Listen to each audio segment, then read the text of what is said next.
umwe muri bo yagombaga kugenda hagati ya Queen Cha na Marina. Impamvu ni umuntu yabafashe ari babiri bakora ikintu kimwe. Rero nago ari gufata abataka babiri bashire ku mwanya umwe. Ubwo Badrama ne wabaze nabi kandi Queen Cha kugira ngo agaruke ngo byamugora tu.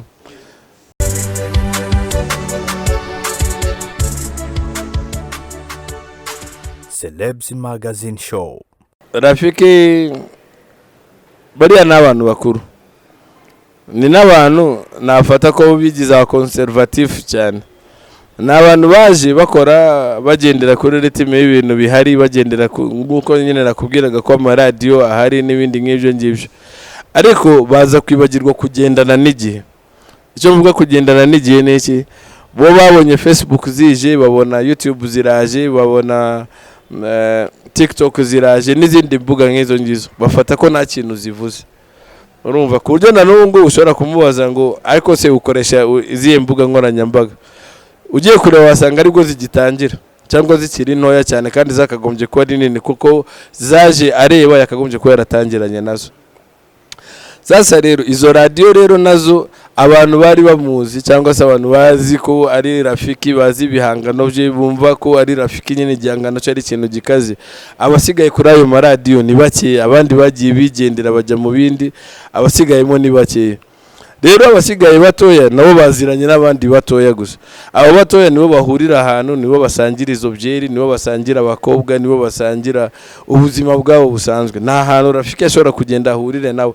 Nivuga Rafiki sindibo kuvuga Rafiki wenyine, ndavuga abantu bo mu kigero cye, nko mu rungano rwa Rafiki, ndavuga muri music ubwo ngubwo harimo ba Makoni Koshwa, harimo ba Rafiki, harimo n'abandi nk'abo ngabo. Barari benshi. So kuvuga ngo ba diplomate n'abandi, kuvuga ngo ubona ngo bakoresha imbuga nkoranyambaga cyane, nico kimwe muri ibyo ngibyo. Makanyagawe n'uwa kera, ariko kuba ari uwa kera still arakigaragaza muri ubwo buryo. No umuntu ufite ibintu yakoze yabikoze kuva kera ku buryo byo byitwara byigumisha aho ngaho. Muri make uko wabigenza kose ushobora kuba mu modoka ya papa wawe n'undi urasangamo Makanyaga ariko ushobora kudasangamo Rafiki. Bari abantu nta munyamakuru wigeze bashira ku gatebe, nibo bishizeyo bonyine cause ndatekereza ko n'abanyamakuru bajya bagambirira ngo no muntu tureke kumukina. Nta ibyo bintu bijya biba, keretse wenda abo ngabo ko gatsiko nakubwiye bajya bafata umwanya bakazisibisha, ariko basibisha iz'umuntu n'ubundi ufite ikintu afite ahantu ababangamiye bo nkabo ku giti cyabo. Ariko tukiriwe analize wenda nko kuri Rafiki umwihariko yari yazanye wari umwihariko nuko yari afite indirimbo ni Choga Style, ibintu nk'ibyo ngibyo indirimbo wenda nafata ko ari umwihariko wo mu majyaruguru iyo ngiyo reka mbyite gutyo. Still yari gufatisha n'ubundi yari atangiye kugera kure igihe atangira kuko akorana na ba Camilo, nakorana na ba Professor J, ibintu nk'ibyo ngibyo niwe yarakoranye na Professor J, ariko ndatekereza yarakoranye na Camilo. Ahangaho ni ku rwego rushimishije yaragiye kugeraho, ariko nawe yashobora kuba yarira yakisubirira mu bibaba bikahita birangira gutyo tu. Murumva hari igihe cyangwa se reka dufate ko hari igihe ushobora no kubwira umuntu ngo urifuza ko agera ku rwego runaka, mu gihe we urwego ariho yumva tayari we anyuzwe n'urwo ngurwo agahita yerekera aho ngaho. So nkaba Rafiki ndatekereza ko ngo atashobora kubwira ngo aracyakeneye kuzamura music, ashobora kubikubwira, ariko bikubwiye ugasanga inzira agiye kunyuzamo ni kwa kundi ngo nagengiye gukora indirimbo nimuyikina muyikine nimutayikina nta kibazo, ariko giye nakoze ibyo nagomba gukora. Nko kuvuga ngo bo bamenyereye no kubyara bafite abantu bari bubarerere, ibintu bitashobora gupfa gukunda. Ubwo no kwihiringa muri music hose, no kwihiringa. Na Chris Brown baracyashakisha no gushora kumva bavuga gutyo, ariko bacyashakisha promotion, baracyakora ibitaramo, baracyakora tour, baracyamamaza ibikorwa byabo. So of course ashobora kugaruka, ariko ikintu cyatuma agaruka neza kitagarutse ari Rafiki, akareka kugaruka ashaka kwirukankana na bano bana baramusize already. Ni nabwo ari nawe wenyine. Benshi abana bapeti bafite umuvuduko wabo, bafite n'ahantu bakora ibintu byabo, bafite n'uburyo bubatse ibintu byabo. Bano bapeti ashobora no ashobora no kutazana indirimbo kuri radio ariko ugashiduka irimo gukina. agaruka muri ya style ni iki? Oya, iriya style ni sawa cyane. Iriya style n'undi abantu bari bamaze kuyikunda. iriya style abantu bamukundaga baracyahari, n'abantu bakuru, abantu batoya n'abandi nk'abo ngabo baracyahari. Rero Rafiki kugaruka keretse atabishaka, igihe azabishakira azagaruka. Nta kintu cyatari kirimo, ni ugukora indirimbo nk'izo yarasanzwe akora, hanyuma noneho azishakire promotion mu buryo atarasanzwe abikora. Ni gutyo ntabwo bisabira ngo wagiye kuri radio bagukine. Radio rega no rugero nk'ubundi hano turimo kuganira gutyo, ariko hano kuri kino kiganiro cyo umuntu azakibona atari n'uyu munsi, atari n'ejo, azakibona mpaka igihe YouTube izaviraho, urabyumva. Ariko radio ninjye mu kiganiro, niba yumva ko ari Jay Adams nyine ushobora kumukina, niba yumva ko ari undi muntu uri ko ikindi gitangazamakuru ushobora kumukina, abo bantu bakoramo ayo masaha yabo gusa bagahita bava aho ngo bakigendera. Kimwe nuko nkanjye nshobora no gukora ariko nk'ejo radio nkabanyivuyeho nkagenda. Rero ugiye kuva kuri radio ntabwo byakagombye kuba impamvu yuko umuhanzi nawe ahita arangira, urumva. Byakagombye kuba nta n'ikintu byakagombye kuba bimutwaye. injyana iracyakunzwe. Of course gukundwa se niki? Gukundwa ni ukuba yumvikana ahantu henshi igakundwa, ibindi ikamenyekana. Ibyo uyu munsi se nibi. Okay, ibi hari ibyo ngubu nibi. Ugiye no kureba ibyo ngubu abenshi n'utuntu bashaka kwitirira gusa no guhindura akantu, cyangwa se ni nko kuzana icupa rya risanzwe rihari ugashyiraho etikete. Tazi iyo etikete ukahita uvuga ngo hari ikintu wahimbye kandi ari etikete yonyine. Ibyo ngibyo no kuri YouTube abantu bakoresha YouTube tari babibonye ko babagarutseho.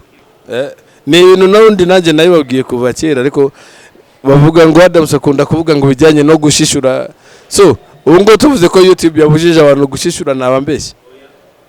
None se ijambo gushishura ko twabivuze kera, none je navuga gushishura iye mijugujuguze, kuko ubu ngo nituvuga ngo gushishura tayari hari iyo ngiyo AI. Ejo wundi nanibo kubiganira kuri radio no kubabwira arya mujya muvuga ngo Adams nta kindi kintu ashoboye kuvuga usibye kuvuga ngo gushishura.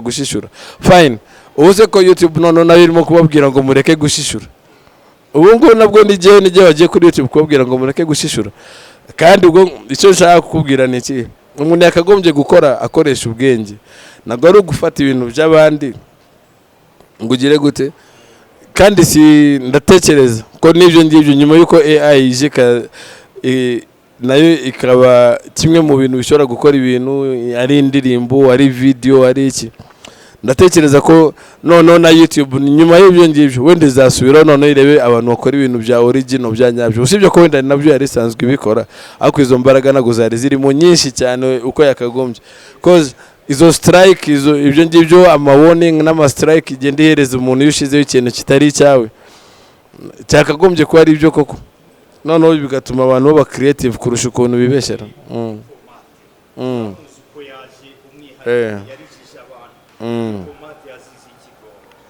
Ushobora kuba yarazize ukuri kwinshi, abantu ntago bakunda ukurerega, abantu bakunda kubeshwa. Webesha abantu urabana nabo neza, babwiza ukuri murahita mushwana, abyumva. Uwo ngo ni diplomate, we yaje abwiza abantu kuri, arimo kuvuga ibintu twebwe. None ikindi kintu ugomba kumenya, we yaranohereje abantu, cause diplomate muzi nk'umuntu ukunda gusoma ibitabo. Noneho muri ibyo bitabo harimo ubwenge. Muri ubwo bwenge abantu twebwe turashaka kwibera ibimara. Ubumara twebwe buraturyohera, twumva ko kwibera ikimara ari cyo kintu cyiza kurusha ibindi. Diplomate we arashyiramo ubwenge, arashyiramo ibitabo, arashyiramo ibintu yasomye, urumva. Abandi bo barashaka kubwirwa ibintu by'amabwire tu, gutoragura ikintu. Wagiye mu biryogo wicaye ahantu barimo kunywa icyayi, umuntu avuze ibyo avuze wowe yifashe nka fact. Uje mu mihanda uhuye n'umuntu, uhuye n'umumotari akubwiye ikintu runaka, wenda n'umumotari umuntu wari we wese tu akubwiye ikintu, uhita ufata ko ari cyo kintu. Mbese gukwirakwiza ibihuha. Diplomate mu ndirimbo ze nta bihuha, uko kuri nago tugushaka. Gusoma ibitabo nabyo nago tubishaka, no kubwirwa nago dushaka kumva umuntu arimo kutubwira ukuri. Turashaka umuntu akubwire ngo kanaka ararenze, okay ararenze, urumva. Kanaka nabwo ashoboye, nabwo ashoboye. Ni ibyo ngibyo. Mbese no kubwira umuntu ikintu abandi bose bagahita bakurikirana. Niyo mpamvu ngunda kuvuga ngo abenshi muri twe, abenshi mu bantu ni inkunda rubyino, ni ukumva gusa bakurikira ikintu kimwe, mbese kugenda tu. None yari kubigenza ate kugira ngo nase nago yafashe diplomate ikintu atakoze cyangwa navuga ko adakora ni system ye ni gutyo wenda akora ako akantu ko guhozaho niko kantu yakagombye nawe kugira gute gukoresha cause niyo system abantu bamenyereye ngo guhozaho gukora indirimbo nyinshi nibyo twabamenyereje ariko mu by'ukuri si nabyo byakagombye kuba bikorwa ndabizi ejo bundi ejo bundi bano numvaga ba Bruce Melody avuga ngo The Ben ni umunebwe kubera ko adafite indirimbo nyinshi.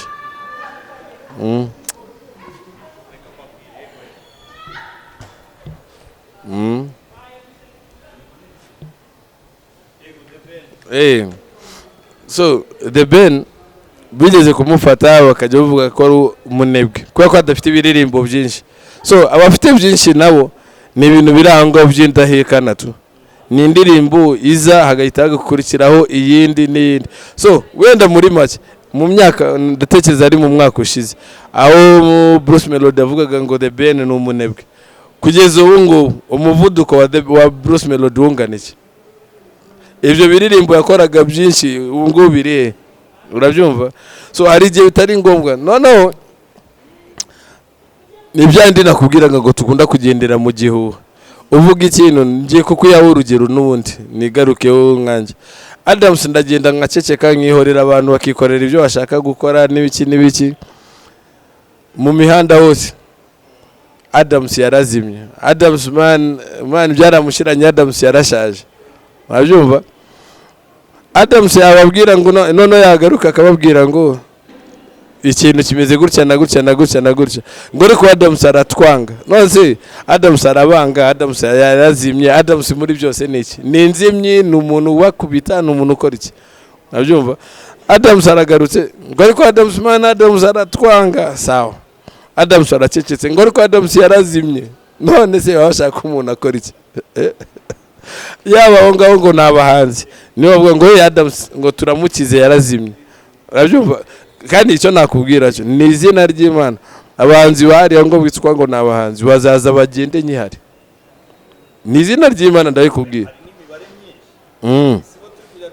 Wenda ikintu kizagumaho kandi nundi nanjye bishatse byagumaho ahantu ibikorwa byabo biri nanjye byanjye bizahaguma urumva. Mfite ibiganiro ushobora kujya kuri YouTube bizaguma kuri YouTube nk'uko izo ndirimbo zizagumaho urumva. Agiye zaguma ndi umunyamakuru kugeza igihe nzarekera uko ngenda nkura niko ngenda menya byinshi.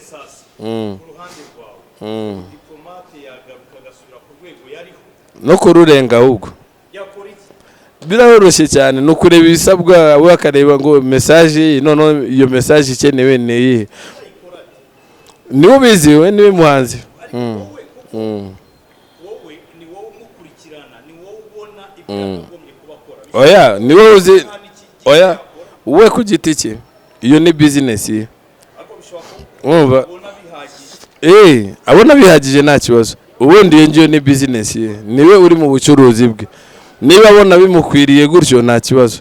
Niba abantu bumva ngo Adams ariko ngo aratwanga nago nta muntu numwe nari nabuza kumbaza ngo urona nakora iki urumva. Ako nawe nagenda agakora ibintu mbona atari gutyo bimeze ni jewe mbavuze igitekerezo cyanjye simba mvuze igitekerezo cy'abantu muri rusange.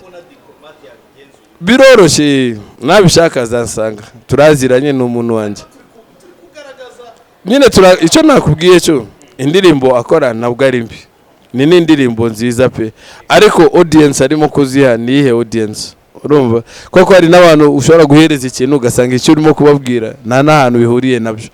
Naguha urugero ushobora gufata ingurube ukazijyana nko mu bayisilamu ahantu hari quartier y'abayisilamu henshi wowe ukaba uteka ingurube aho ngaho of course bashobora kutakubuza kuziteka because turi mu buri wese yakora ibyo yemerewe abyumva. Ako nanone ushobora kutabona abakiriya benshi kubera ko ahantu wazijyanye ntabwo ari abantu barya ingurube abyumva.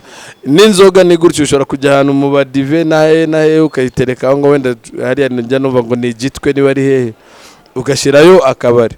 Of course nta muntu uri bukubuze gushirayo akabari ariko ushobora kubura abakiriya bitewe n'ahantu wagashize. So icyo nashaka kubwira nawe niba hari abantu niba kuri YouTube twese abantu bakuru bariyo kuri YouTube. Ntabwo ari ngombwa ko yirukangana na bano bapeti ngo indirimbo yanjye no gukinwa kuri radio runaka. Njya nuba banavuga ngo hari amaradiyo adakina hip hop. But again, kudakina hip hop si ukwanga hip hop. Oya, nuko atari wo murongo wabo bafite. Urumva?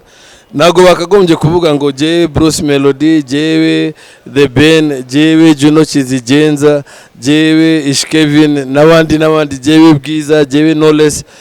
Turababaye cyane kubera ko Radio Maria itakina indirimbo zacu. Urumva? Icyo si ikintu cyakagombye kubababaza. Cause ahubwo baba bafite ikibazo bavuze ngo birababaje ibyo ngibyo. Impamvu ni ihe Radio Maria ifite umurongo wayo. Ntabwo ari umurongo wa ba The Ben n'abandi. Ahubwo bo bakagombye kuba bababajwe no kumva nka Fine FM, Flash n'izindi zitabakina. Abyumva?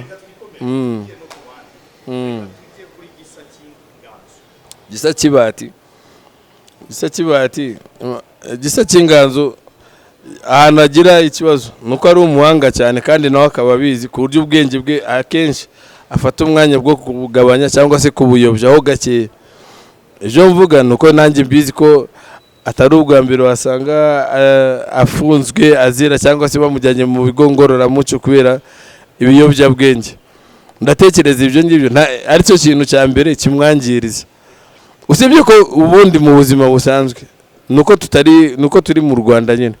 Ubundi nagushobora kuba ujya mu kigo ngororamuco gutyo kenshi utekereze ngo nicyo kintu kizatuma umuntu agukunda cyangwa afata kuri umuntu w'umuhatari. Ariko mu Rwanda ni gutyo bimeze. Umuntu ajye mu bigo ngororamuco yagaruka akumva ko ari we muntu ukaze cyane.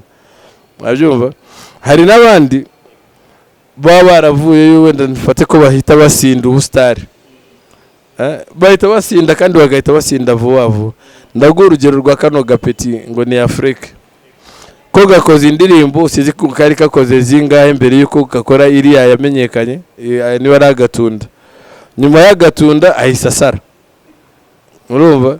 Ahise yigira mu biyobyabwenge. Urumva? Aho kugira ngo akore afatireho we urumva tayari yagezeyo. Urumva? Ikindi kintu gisigaye mbese no kujya muri swing. Ubundi akagombye kuba ari muri swing zo kubona abafana benshi. Ajya mu gitaramo akabona abantu benshi, izo ngizo zikaba ari zo swingize. Yakagombye kuba ari wa muntu uvuga ngo indirimbo zirimo gukinwa usibye Agatunda hari n'izindi zaje nyuma zagiye zikinwa cyangwa zirimo gukinwa. Yakagombye kuba yumva afite ari umuntu ujya mu bitaramo bikomeye ahandi hantu. Ako we swingize ngo nakoza Agatunda igisigaye no kurya abana none wagiye kurya amatunda neza. Nibirenga aho ngaho wagiye swingi bamujyana ajye mu bigo ngororamuco. Sinzi niba baba batekereza ko iyo bari hariya abo basize hanze nabo baba batuje nabo baba barimo gukora. So yuko barimo gukora niko nabo bariya bagenda basigara bari mu bigo ngororamuco. Azagaruka asange aba producer wenda barahuze, agaruke asange wenda abantu ibyo bashaka kumva baragutakariza icyizere cyangwa se na audience yarahindutse. Abantu bari ubu ngubu ni mukorera ibintu byiza ibyo akunda ako kanya bishobora no kutaba ari ibintu bizaramba. Ariko niyambara umwenda aka kanya nubwo wagera nimugoroba ugacika n'undi nta kibazo araba afite undi wo kwambara nimugoroba uri bucike mu gitondo. Gisa n'umuhanga igitambo kugira ngo nonse uwo muntu nafata reka tufate ko ibitambo binatangwa da reka tube tubyemeye gutyo. So nyuma yuko atangwamo igitambo ni bangahe bagombaga kuzamuka, ni bande bazamutse kubera impano ye. Cause ibyo byose nta n'umuntu ufitiye urukundo iyo uwo muziki ku buryo yajya gushakisha impano bigeze aho ngaho. Urumva? So bayihaye The Ben, bayihaye Melody, bayihaye inde muri bose ko mbona nta n'umwe ukaze muri bo. Kubera nivuga gukara nuko ku mpano bari basanzwe bafite wongereyeho iyo ngiyo yagisa babahaye ntabwo yakagombye kwirenza iyo bafite ubu ngubu. Si uko batazifite none urakora iki? Ntabwo bamubyaye ngo murere. Icyo agomba gukora arakizerega we ni umuhanga, birazwi ko ari umuhanga. Ikindi nuko kumugira inama atari bimwe mu bintu byoroshye, ni bimwe mu bintu bigoye. Bari abantu kubagira inama tayari iyo atangiye kumva we arimo kumusingiza ahantu henshi biragoye. Natwe abanyamakuru turabizi neza ko uva ahantu uvuye ukaza ari ubwa mbere wicaye kuri microphone, ubwa kabiri, ubwa gatatu tanga nimero ya telefone, abantu baratangira ngo Adams urarenze, niwe wa mbere, niwe twemera, na Yuda hari ikiganiro nago tugikurikira gutyo, ugahita ubyimba ugatangira no gusiba, ugatangira kumva ko uri umunyamakuru urenze ku bandi. Aho ngaho hari igihe usiba rimwe ugasiba kabiri, boss yahita abona ko nta n'ikintu n'undi wari usanzwe umumariye, ukagenda ugiye. Abo bantu ntabwo bongera kujya kugushaka, nubwo bongera kuhamagara, nubwo bongera kugushaka kabiri, bahita bavuga ngo ariko kanaka ko tutakimwumva rimwe, kanaka ko tutamwumva kabiri, kanaka ko tutamwumva, haba haje undi noneho uvutura kumurusha, ukaba ugiye gutyo. Benshi mu banyamakuru babayeho tutakimenya ngo bagiye isuko batari abantu bakaze, ariko barari benshi babivuyemo bagiye mu bindi. Bamwe barimo gukata amatike mu mihanda.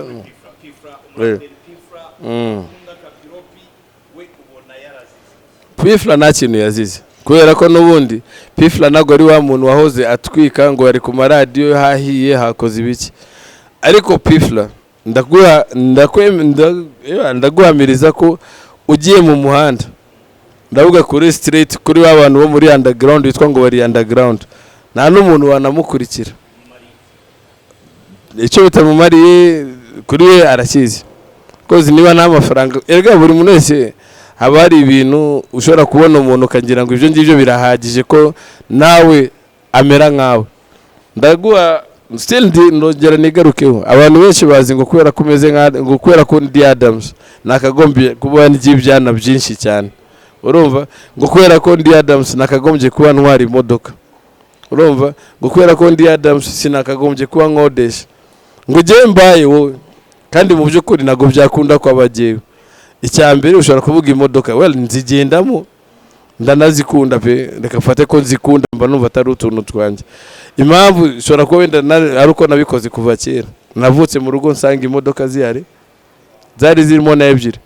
Natangiye gutwara imodoka muri 87, ariko sindayitunga, ariko nta niyo nshaka pe, ni izina ry'Imana. Niba n'ikimenyimenyi ushobora kutabona amafaranga yo kuyigura, wenda ni gutyo umuntu ari buvuge ko ntari bubona amafaranga yo kuyigura, birumvikana cyane ko ushobora kutayabona, nose ubwo nabura nayo kuyikodesha basi. Pifla we arahari, ari muri street, akora indirimbo nyine zijyanye n'abo bantu. Abo bantu ashobora, hari kimwe mu bintu mwebwe murimo kwibagirwa, kandi wenda biba byiza ko twagenda twibukiranya utuntu nk'utwo ngutwo. Kugeza ubu ngubu n'abantu barimo gukorera amafaranga menshi muri music, si mu bitaramo, kubera ko ibitaramo birabaye, ako bingahe mu kwezi, bingahe mu mwaka. Murumva, ugiye kubara ngo wenda igitaramo The Ben aheruka gukora hano mu Rwanda, igitaramo kinini ni ikihe mu mwaka, ari ugakora ibitaramo birenze 3, none se amafaranga yandi asanzwe yayakura ye? N'abandi benshi cyane,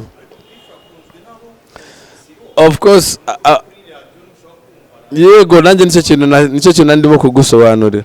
Ushobora gusanga aho ngaho mu Nsisiro aribo bantu bamurebera kuri YouTube, bamugurira kuri za Spotify, za Shazam, za hose aho ngaho, ku buryo na n'ubu ngo baba bose bakinwa ku maradiyo. Hari n'umupeti utari wakinwa na rimwe, uriya witwa Eloi, sinzi n'umuzi. Eloi niwe muntu winjiza amafaranga menshi muri music mu Rwanda kurusha abo ngabo abandi bose bakinwa. Sinzi ibyo bintu niba ubizi, kandi yose ku mbuga nkoranyambaga gusa, ntabwo akinwa ku maradiyo nta n'indirimbo yo zapfa kumva, abyumva, ariko yinjiza kurusha abandi bose birirwa bisararanga. Ese ubundi urakinwe kuri radio, barakwemeye uri umuntu w'umuhatari kubera ko uvugwa kuri radio, ariko aya mafaranga n'ubundi hari aya Adams, hari aya Abdu, hari aya kanaka, hari aya kanaka. Nigiye uri ukubwire ngo musaza uzi ko ari giye watumye ugafata, mba numva hari ikintu umuhanzi angomba ngo kwera ko namukinnye. Ni gutyo benshi tubayo, urumva. Adams Pifla namukinnye, Pifla man nigiye watumye umenyekana, nkahita numva ko niba abonye 1000 basi nibura 200 cyangwa 300 yakagombye kuba ari ayanjye. Ubwo sahuye n'abantu 10 nk'abo ngabo, ko ari nacyo gituma n'abariya barangira cyangwa se bagiye barangira, wenda tugarutse inyuma ko ngako nta kandi ga point katumye nabo bagenda barangira. Wajyaga kuri radio ugasanga wenda umunyamakuru runaka arimo kukubwira ngo niwe wagize gute, niwe wakuzamuye, koze natwe ubwacu nago twemerana. Ubu wasanga ari umuntu uzi ngo aranduta, nanjye ari uwo nzi ngo ndaruta, mbese nta standard y'umuntu washobora kubwira. Nungo ubajije ku maradiyo, ubajije ngo abanyamakuru bakaze bose nawe ubwaho bazi ko buri wese ari ukaze muri bo. Nanjye nicyo kintu still nicyo kintu ndimo kukubwira.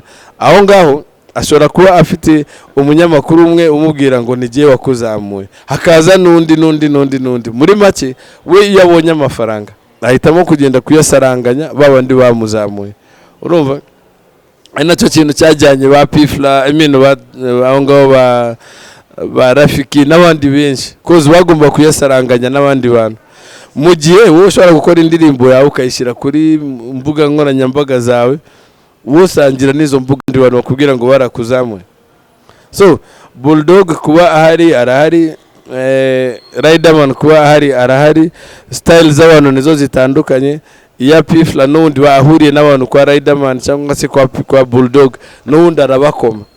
Abyumva wenda we ikintu adakora nukuba ari aho ngaho hose, ariko mu mitima y'abantu unabajije wasanga Pifla arimo no kurusha hafi buri muhanzi wese wo mu Rwanda, cyetse wenda bo muri gospel. Ngo yagombaga kugenda, impamvu yagombaga kugenda Queencha, we yagombaga kugenda tu, umwe muri bo yagombaga kugenda hagati ya Queencha na Marina. Impamvu ni umuntu yabafashe ari babiri bakora ikintu kimwe.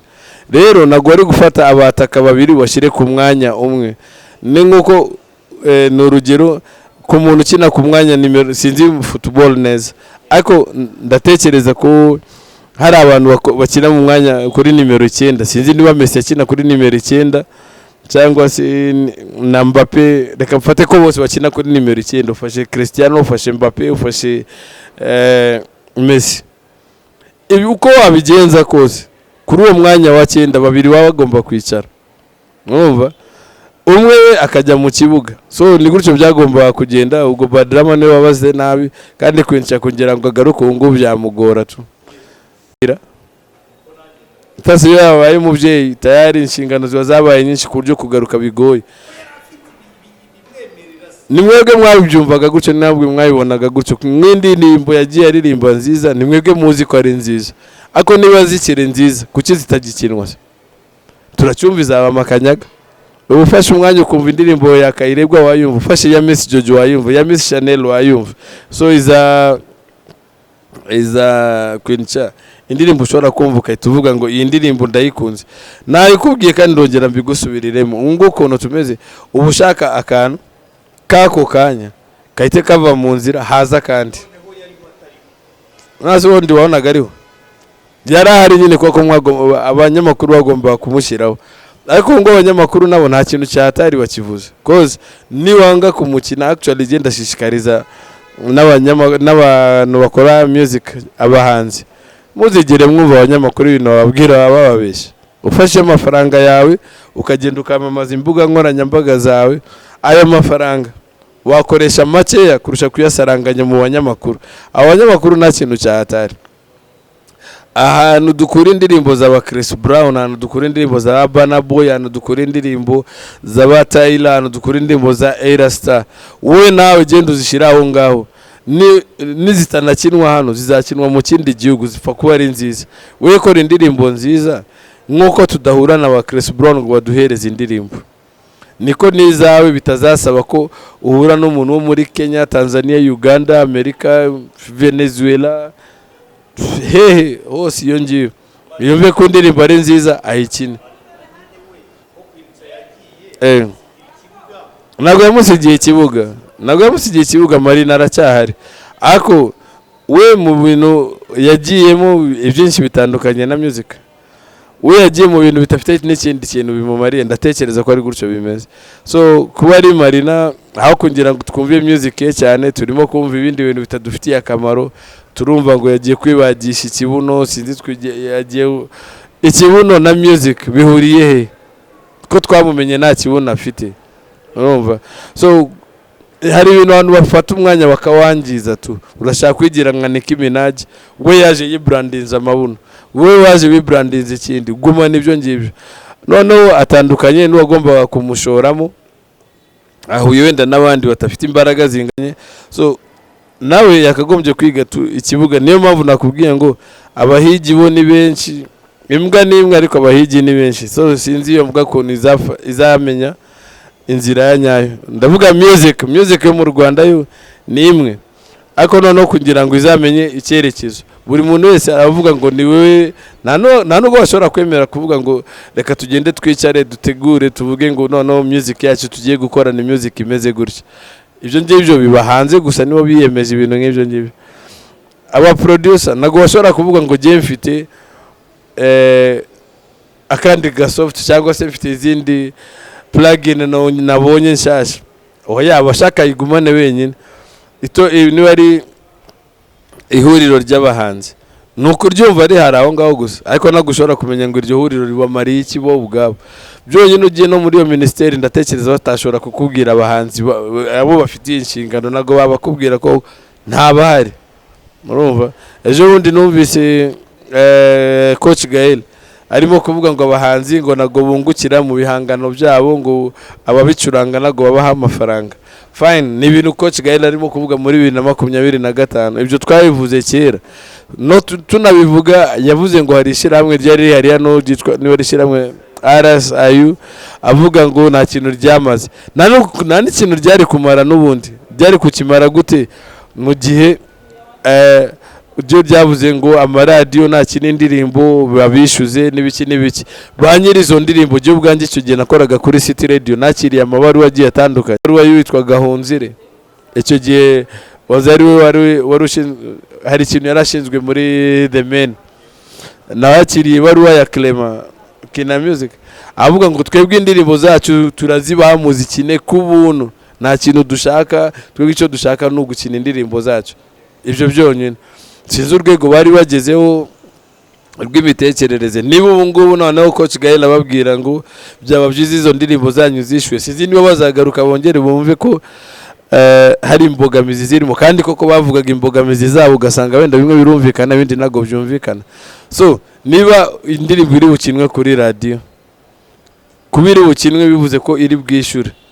Noneho nk'umu underground utazwi we indirimbo ye izakinwa gute? Cyane ko bo bibazaga ko indirimbo itakinwe kuri radio, ubwo nta bundi buryo bwo kumenyekana. So ubu ngubu mu underground aribaza ngo indirimbo yanjye nidakinwa kuri radio, kwa ko bari bukina izo bishyura gusa, nose indirimbo yanjye irakinwa gute kandi bagomba kuyishyura, kandi nanjye ubwanjye ntazwi n'indirimbo itazwi. So urumva bari bubigenze gute se? Uburyo burari bwinshi bugiye butandukanye. Fata amafaranga agenda wishyura iyo radio, wiyahereza Adams, genda uyatange ku buyobozi bwa radio uko busanzwe butanga publicity. Indirimbo yawe ubahereza igihe runaka, amezi 3, ubabwire uburyo ushaka ko ikinwa. Niba ufite imibare yawe myiza n'uzi gupanga uburyo indirimbo yawe yakinwa ikamamara muri ayo mezi nka 3, ubabwiye ngo noneho muhagarike. Abaturage baraba batangiye kuyikunda byanyabyo. None abo baturage aba aribo bahamagara kuri iyo radio bavuga ngo turashaka ya ndirimbo. Urumva? Kandi radio nagwe uruvuga ko ya ndirimbo tutayifite, kandi ariho bayumvaga. So icyo bari bukore n'iki, barayikina noneho bakwishura. Icyo si kimwe, ubwo so uburyo bumwe. Uburyo bwa kabiri, bishire ku mbuga nkoranyambaga, reka iyo ndirimbo igafate ahantu hose ariyo ndirimbo irimo gukinwa, ariyo ndirimbo irimo kuvugwaho, ari cyo kintu kiri mu matwi y'abantu. Iyo ndirimbo radio yari yo yose irayishaka kugira ngo ikomeze kushimisha abayumva. Iyo radio n'undi rukina izo ndirimbo ikwishura. Natekereza mbaye ibyo ngiye ni ibintu abantu baba batashaka kumenya.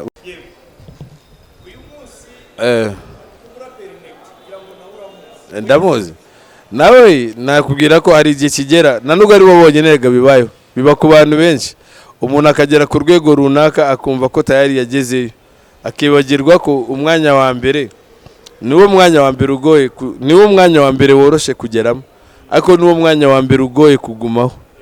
Murumva koko abantu benshi barawushaka kugeraho, rero biba byoroshye kuri benshi. Umene kugera amugiye iriye shamba se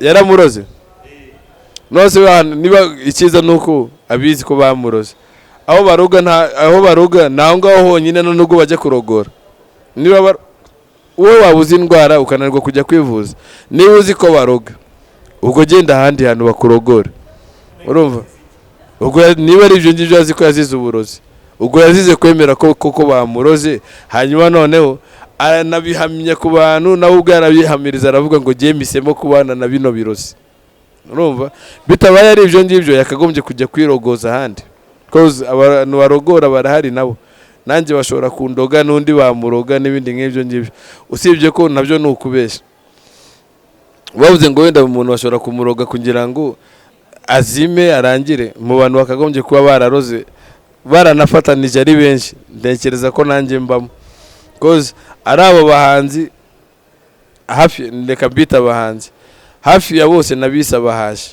ndatekereza aribo bazi mu Gisaka n'ahandi kundusha bakagombye kuba baragiyeyo bararangije affaire ku buryo nta kindi kintu nakongera kuvuga mwumva niba ari nabo bafana navuze nabi abantu bafana ubwo rero nabo bakagombye gufatanya bakagenda bakajya kuri ayo marozi bakajya kuroga bigakunda Adams akabigihuye nini cyangwa se ijwi rikagenda cyangwa se ngasara cyangwa se basi bagakora n'ikindi bagafatanya bagakora bagashaka nk'undi muntu uza kunsimbura akakora ibiganiro noneho bitandukanye n'ibyo nkora urumva ariko ibyo byose ntabwo byakunze ntabwo birakunda sinzi ngo imbere bimeze gute ariko n'imbere nabwo ndatekereza ko nta kintu cyahinduka amalone rega naye kubwiye hose urimo kuvuga we nawe yigiriye mu bibaba ndatekereza yaragiye mu bibaba kurusha ibindi nta muntu nanasangira nawe urumogi ariko kuba barunywa ibyo birabareba n'ahantu barukura nibo babizi ukuntu barubona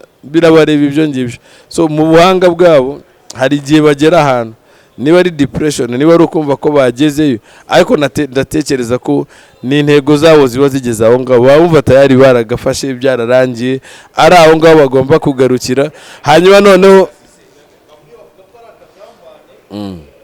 kandi yagambaniwe nande bande bamushyira ku gatebe ariko umuntu gereka mbikubwire muri ano magambo umuntu wari wese utekereza ko hari undi ushobora kumushyira ku gatebe ni debe mu mutwe we ni n'ikigoryi kibi cyane none mbikubwire kigoryi cyane cause when one door is closed there are so many that are open iyo umuryango umwe ufunze indi myinshi cyane irafunguye none se bamushize ku gatebe bamwimye amafaranga yo kugura data bamwimye phone baramubwiye ngo ntuzagure smartphone baramubwiye ngo ntuzafungura imbuga nkoranyambaga baramubwiye ngo ntuzegera abantu mwiganye abantu mwakuranye abitwaga abafana bawe ubahereze ikintu bagukundiraga ukibahereze unababwire wakigeze ku bandi indirimbo ye ya mbere ajya kuyikora nose yarayikoze ititumbagira nose uburyo yatumbagiye ntabwo yatumbagiza mu bundi buryo nguye nk'urugero sinzi impamvu ndimo kwitangaho urugero akenshi ariko ngiye kubwira ni urugero ubu ngubu dufate ngo abantu bararakaye cyane bahise bavuga ngo ariko Adams ibintu avuga bafashe n'umwanya wenda babwiye ababosi napana bosi mwabwiye ababosi bo ku maradiyo yose ngo nimuzamuha akazi ubwo si ibyo byabuza ko Red Hot ikomeza ibyo se byambuza gukora ibiganiro ubu se ko nyikoze hano n'ahandi nagenda ngakora n'ahandi n'ejo nakoze ikindi n'ejo nzakora ibindi n'ejo nzakora ibindi urumva so nubwo bafunga amaradiyo nta kibazo nubwo bafunga imbuga nkoranyambaga noneho bafunze imbuga nkoranyambaga nibwo ahubwo benshi inzara yabica n'undi bagasanga J Adams ndacyahari ko J Adams ndahari no kuva mbere n'izo mbuga nkoranyambaga zitarabaho nari nsanzwe mari urumva kuba zihari rero ubu ngubu byaba akarusho ko kwegera abantu kurusha kubitaza inde noze yazijyanye n'ubushake bwe nabikubwiye abenshi bagera ahantu bakumva ko ari abantu bakaze none ibintu byakagombye kwikora we arumva aho yari amaze igihe toilette iri hariya ari uyisanga none akumva ko ageze ku rwego rwo kujya abwira toilette musanga ahantu ari urumva n'ibintu bidashoboka urumva niba mbere yarafataga CD cyangwa se flash cyangwa se ahamagara Abdul agahamagara undi muntu niwe ari bwo buryo bwari buhari akamubwira ngo wafashije ukanyinira ino ndirimbo none indirimbo okay urayikinnye nyuma yo kuyikina arumva noneho yajya kubwira ngo waje ukansanga hano ngaguha indirimbo ujya gukina urumva be humble yiyoroshe menya ko hari ahantu wavuye kandi kuzamuka wenda bishobora kuba byoroshye ako nta nubwo iyo ugeze hejuru urayituhanuka tugiye ku banyamakuru nabo rero nkanjye niba naratse umuntu amafaranga urumva byaba bingoye cyane kuvuga ko namufashije so abanyamakuru benshi nubwo tuvuga ngo dufasha abahanzi ariko mu by'ukuri nta n'ikintu abahanzi batugomba koze baratwishyuye twakiniye indirimbo ari uko baduhaye amafaranga so nta kindi cyubahiro wangomba je nta muhanzi n'umwungomba amafaranga ungomba icyubahiro n'umwe nawe uzashaka azasuzugura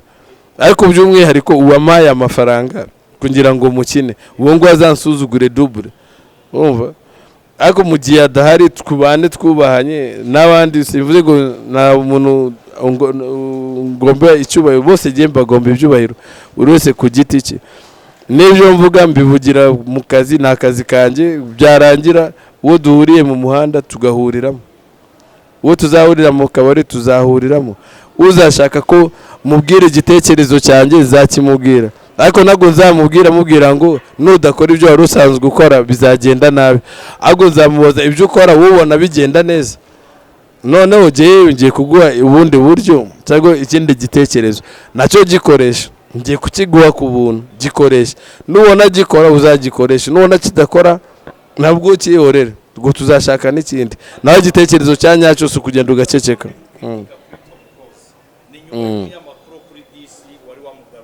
agaragaza ko atamwemera oya Tom ntabwo ugiye nigeze mukritika nta nubwo nafata umwanya ngo ugiye gukritika Tom sinzi impamvu bamushaka kumugarura buri gihe Tom ntabwo mba ashaka kumuvugaho ni mwebwe mumungarura mu buri gihe ni ibintu maze kuvuga kenshi Tom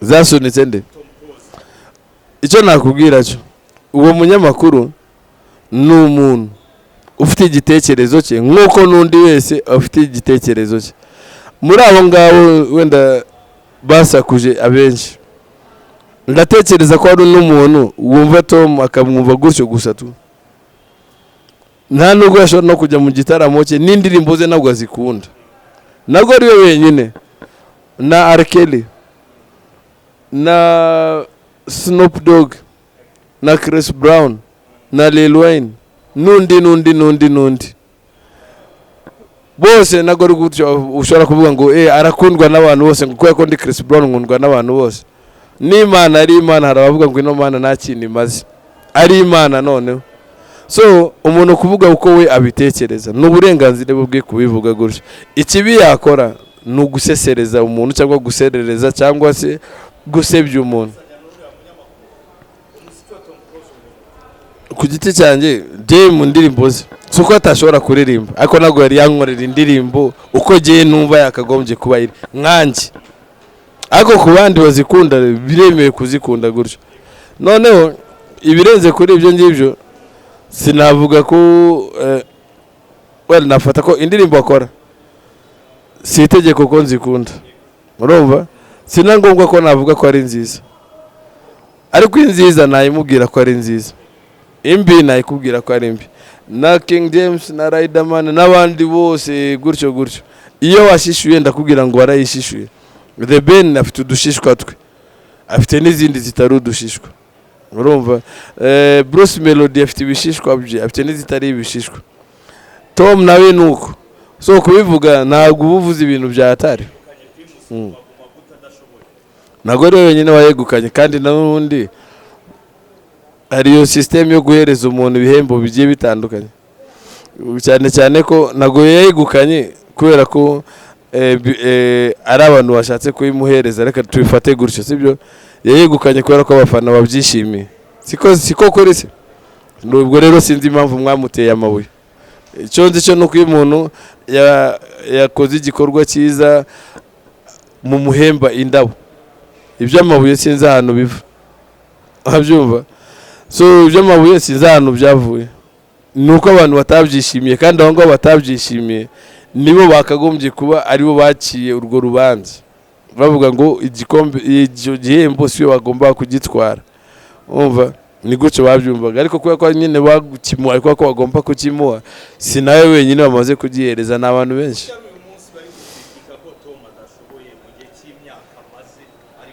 Wenda ubu ngubu nibwo bakibimenya. Njye nabivuze muri 2010, nabivuze 2011, na nubwo ari jye nyine na Pifla yabivuzeho 2011 2010. So niba abandi aribwo bakibimenya sinabaziza gutinda. Niba bataranabimenya wenda bazagenda babimenya, si we wenyine n'abandi.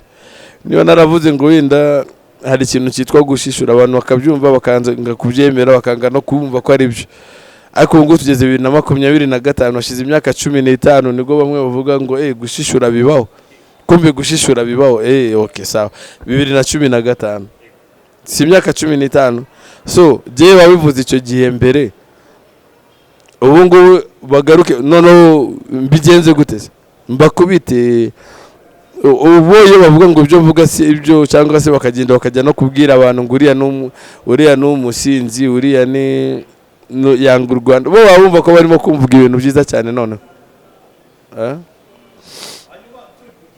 ndagira mubwire Riderman ni umwe mu baraperi bafashe bakomeje n'abandi bigaragarira mu gihe yateguye igitaramo kirakubita kikuzura, uyu munsi no ku maradiyo no ku ma TV ziracyakora.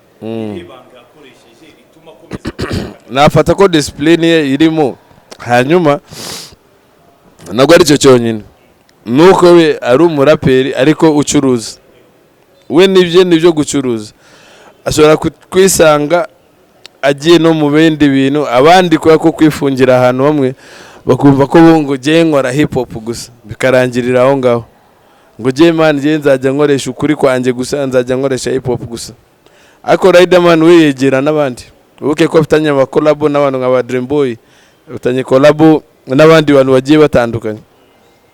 Mu gihe izo collab bigoye cyane kuyisangana n'umuntu wenda ngande cetse wenda ngo bitangiye ba Bulldog, umuntu nka Pifla kugira ngo uzamusange ni ibintu byabayeho kera bakiri. Ndatekereza ari n'indirimbo imwe yakoranye nawe nago ari abahanzi babivuyemo, ndatekereza barabikoze ari ukwishimisha, bitwa Good Guys. Nta yindi ndirimbo nzi iri aho ngaho yigeze gukora. So Riderman we ari muri public zose, ari muri hip hop yongiyo, ariko ushobora no kumusanga no muri zo Afrobeat cyangwa se utuntu tw'utu R&B yongiyo uramusangayo. Ariko kuvuga ngo yakora igitaramo akuzuza, ibyo ngibyo nibyo mu byitirira. Nta munyarwanda hano mu Rwanda ushobora kuzuza iri arena nawe, cyetse Israel Mbonyi, cyetse wo muri gospel wenda. Ariko aba ngaba bandi ni ibiterane, mwege mukabyita ibitaramo. Nago ashobora kuza ari wenyine, na Riderman nago ashobora kujya ari wenyine, na The Ben nago ashobora kuzuza wenyine. Ariko Zariya irahari, bazajya bavuga ko bujuje. Nta hantu hajya abantu 1000 ubwo biroroshye. Ayo 10,000 ni ukubesha, nago babishobora. Nago mubakunda murababesha, nago mwebwe abafana mubakunda murabesha. Nago mushobora kujya muri Zariya, nago namene muri BK Arena. Igihugu cy'u Rwanda gituwe n'abantu 12,000,000, ariko n'izina ry'Imana abantu 10,000 mujya mu burariya muri arena, kandi mwese musakuza ngo Adams niwe wanga abahanzi, ngo mwebwe murabakunda. Nago mujyayo, bisaba gutegera abamotari bakaza kwinjira ku buntu. Murababesha ngo bakoze indirimbo nziza, nago muzikunda. Mubaye muzikunda bakagombye kuba baragafashe, bakagombye kuba bafite views nibura zifatika kuri Spotify, kuri za Shazam, kuri za YouTube. Bajya kugura ama views ya YouTube mudahari. Gukanda view, gukanda like byonyine nabyo byara sub. Ufite miliyoni mu bantu 10,000,000, ni nko kumbwira ngo abantu bakunda Reyo gute se? Reyo umunsi wose ngo bateranyije amafaranga babonye 9,950,000, kandi Reyo ifitwe ikundwa n'abantu 10,000,000. Si gutyo bavuga ngo 8,000,000. 8,000,000 mbese bose bagiye batanga igiceri cy'ijana, igiceri kimwe, ifaranga rimwe, mwarangiza ngo turashaka gutsinda ngo turabariyo namunaganisha.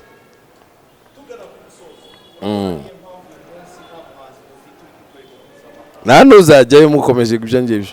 Nababwiye ngo ni imbwa imwe ariko abahigi ni benshi, n'ugerageje kujyayo aba ari amashari gusa.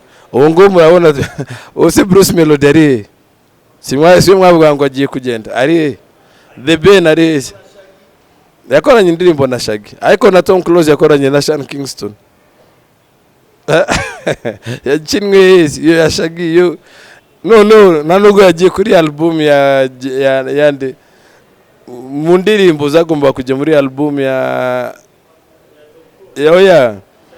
Bruce Melody, nago yagiyeyo nk'indirimbo ikaze, yagiyeyo nka bonus, nakaririmbo karaho kandi wege bufata ko ari indirimbo ikaze. So irakaze ku giti cye, irakaze ku giti cyabo, ibintu biroroshye cyane. Collabo of course nago akwirwa bitinda ibyo ngibyo. Bruce Melody yarungutse cyane kubera ko yahuye n'abantu atakagomba guhura nabo, yumvikanye mu matwi y'abantu atakagombye kuba yumvikana nabo, yitwa Bruce byonyine. So niwe wungutse kurushaho. Wenda Shaggy nawe sinzi ko navuga ko ari we yungutse. Shaggy nawe hari ikintu yungutse, wenda yungutse kumva ko hari umuntu yafashije. Ukumva ari abantu banezerwa no kumva afashije umuntu. Ako kantu niko nsabye, okay reka nkagukorere ibi ngibi, nibyo ushaka, nibyo wifuza kugeraho, reka mbigufashe. Ukumva unezerewe nuko umuntu afashije undi. Urumva nkuko umuntu ashobora kukubwira ngo ndashaka manje indirimbo yanjye kinwe kuri radio, ibyo byonyine tugende cyangwa uraza kuyumva sangapi ndayigukinira. Hari umuntu ufite ikibazo arashaka kwiga ikintu runaka, ibyo byonyine reka mbikwigisha. Ubwacu na murabesha, muraharawe n'iwanyu ntago mukunzwe, muraharawe.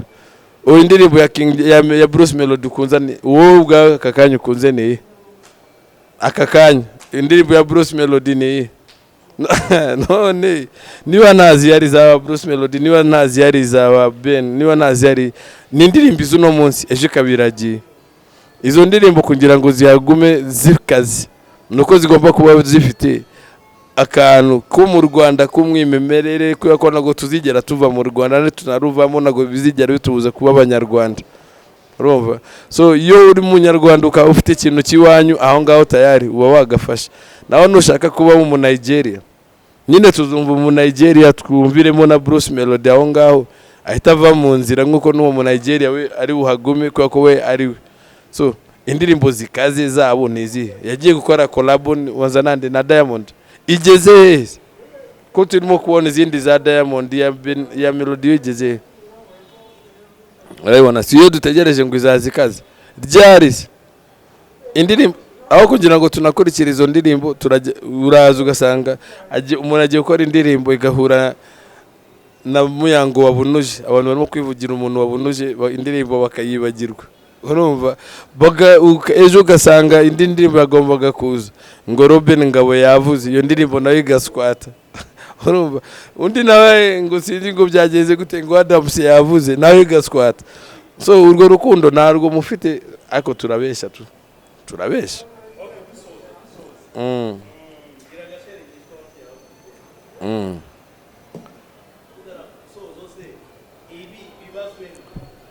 Bibazwe buri muntu wese, nawe utakwiriye kubibazwa.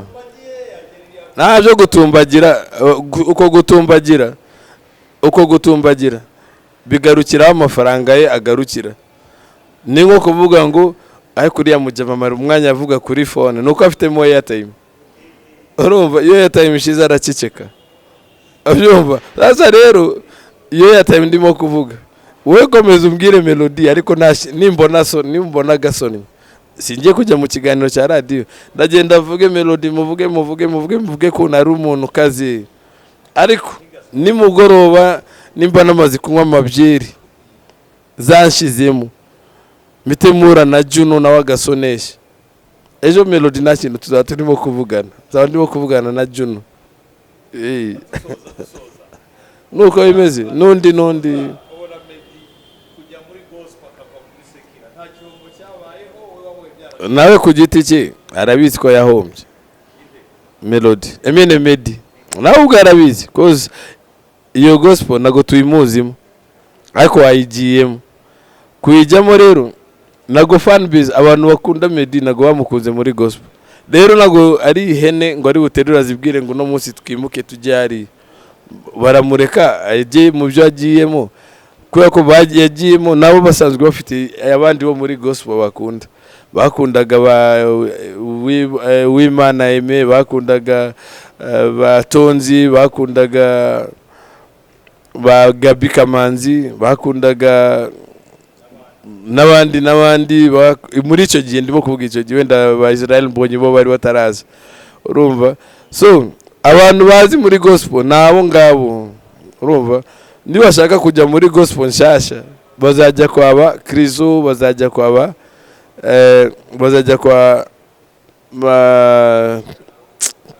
kwa Israel Mbonyi nawe arabizi ko yabaze nabi ariko ashobora oya yabaze nabi ku rwego rw'isi ariko ashobora kuba yarabaze neza niba azajya mu ijuru iriya shamba siko nawe tayari yagombaga kuba ari umuntu ukaze okay noneho muri gospel niho hatari ishamba muri gospel niho hari ishamba noneho rinini nuko bo babiceceka okay niba atari business birumvikana ariko igihe azashaka business n'undi azagaruka muri secular n'asundi ninde urimo gukompeta nande hano ngo ninde urimo gukompeta nande nawe akagombye gukompeta babivuyemo nka Ben ngubu ubundi Tom yakagombye kuba birimo ariko nago yareka kandi kazi arimo kugira ngo ajye muri music gusa music yonyine nago yamutunga ahubwo we yatunga music urumva The Ben rero nawe music nawe yonyine ishobora kutamutunga kubera ko nta bintu byatari birimo ariko ibyo ngibyo byose ni twebwe tubitera nta rukundo tugirira music no kuyibeshera gusa tubaye tuyikunda yakagombye kubikaze kurusha ukuntu imeze niko kuri murakoze cyane